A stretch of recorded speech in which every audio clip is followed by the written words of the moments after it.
Wanita ini, dia sebenarnya ingin melahirkan di es dan salju. Dia membelai perutnya yang bengkak, menantang suhu dingin ekstrim minus 20 derajat Celcius.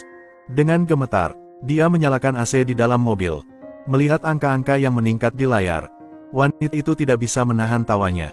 Segera setelah itu, dia dengan cepat mengulurkan tangannya yang membeku ke arah angin. Dia merasakan angin panas yang sudah lama hilang menuju mulutnya. Dia mulai memejamkan mata dan menikmati momen kehangatan ini. Namun detik berikutnya, timbul rasa sakit yang luar biasa di perut. Dia bisa merasakan bahwa bayinya akan segera lahir. Tetapi, cabang yang tersangkut di dadanya mengikatnya ke kursi penumpang. Alhasil, dia tidak bisa melakukan banyak gerakan sama sekali. Di saat krisis, dia hanya bisa mengambil walkie-talkie di tangan dia dan meminta bantuan. Tapi yang ditanggapinya adalah keheningan yang mematikan. Jadi wanita tersebut hanya bisa mencoba menarik nafas dalam-dalam terlebih dahulu. Biarkan dirinya rileks, tunggu sampai dia sedikit tenang. Dia membuat keputusan berani di dalam hatinya. Namun jika keputusan ini salah, hanya satu mayat dan dua nyawa. Namun waktu tidak membuat wanita ragu. Lalu tarik napas dalam-dalam. Dengan satu pukulan, dia mencabut dahan yang menempel di tubuhnya. Rasa sakit yang hebat hampir membuat wanita itu tercekik. Tapi saat ini, luka berdarah masih bisa membunuhnya. Dia harus keluar dari kesulitan saat ini secepat mungkin. Jadi wanita itu ingin keluar melalui jendela mobil. Tapi dia tidak pernah ingin melihat ke bawah dan menemukan bahwa jalan itu diblokir. Hanya karena dari samping, ternyata itu adalah tebing tak berdasar. Namun wanita itu tidak panik. Dia tahu bahwa tinggal di dalam mobil sama saja dengan memperlambat kematian. Sebaiknya bertarung sampai mati dan merangkak keluar. Tampaknya tidak bisa berbuat apa-apa. Dia meletakkan kakinya di kursi pengemudi. Tapi dia tidak mengharapkan senjata yang cemerlang. Kaca tajam itu hampir menembus lehernya. Wanita itu tiba-tiba berhenti di tempatnya. Setelah menenangkan diri beberapa saat, baru setelah itu dia berani menarik kembali kepalanya secara perlahan. Baru saja dia dengan jelas merasakan kematian. Saat dia begitu jauh dari dirinya sendiri. Agar kecelakaan tidak terjadi lagi, dia melepas airbag yang dipasang. Lalu letakkan di jendela mobil. Seolah dia siap mempertaruhkan nyawanya. Ketika dia ingin memanjat keluar lagi. Tapi dia mendengar serigala melolong. Wanita itu begitu ketakutan hingga kehilangan rasa proporsional. Kantung udara terbungkus kaca, juga jatuh ke dalam jurang. Baru saat itulah dia menyadarinya. Ternyata di luar lebih berbahaya daripada di dalam mobil. Setelah banyak masalah, bukan saja dia tidak mendapatkan manfaat apapun. Sebaliknya, hal tersebut juga mempercepat angka kelahiran anaknya. Yang lebih buruk, luka di bahu mulai mengeluarkan darah terus-menerus. Dan karena kehilangan banyak darah, penglihatannya mulai kabur. Wanita tahu jika situasi ini terus berlanjut. Dia khawatir dia tidak akan bisa bertahan bahkan 1 menit pun. Untungnya, dia menemukan gulungan benang di bawah tempat parkir. Apa yang dipikirkannya? Matanya terus melihat sekeliling kakinya. Akhirnya dia menemukan kail yang lain.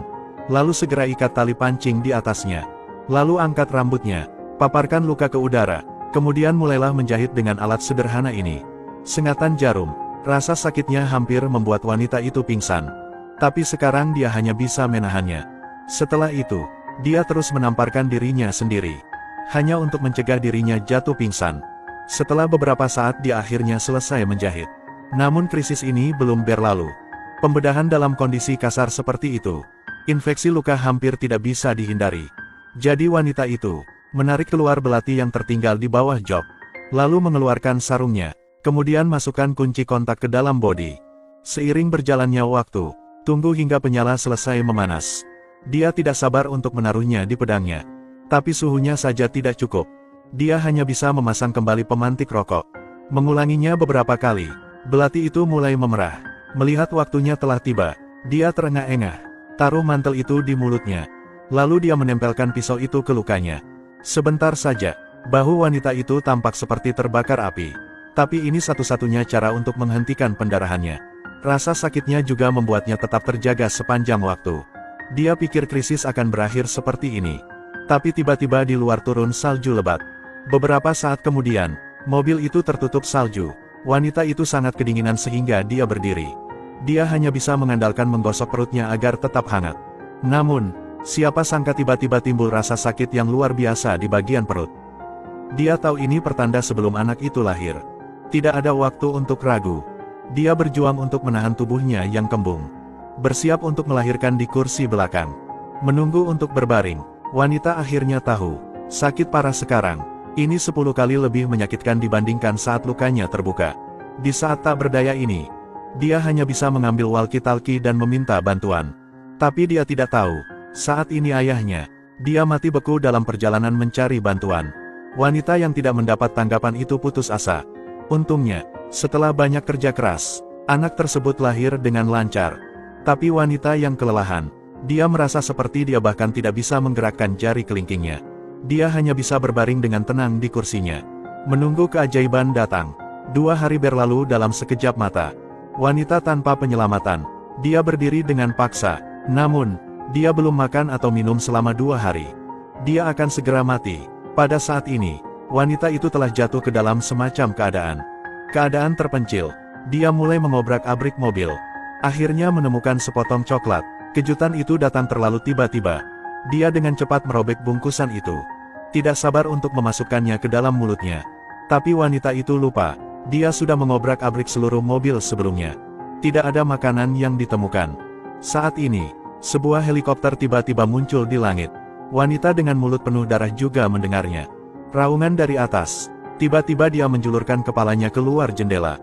Tapi detik berikutnya, pecahan es lepas di dahan. Tapi itu jatuh pada waktu yang tidak tepat.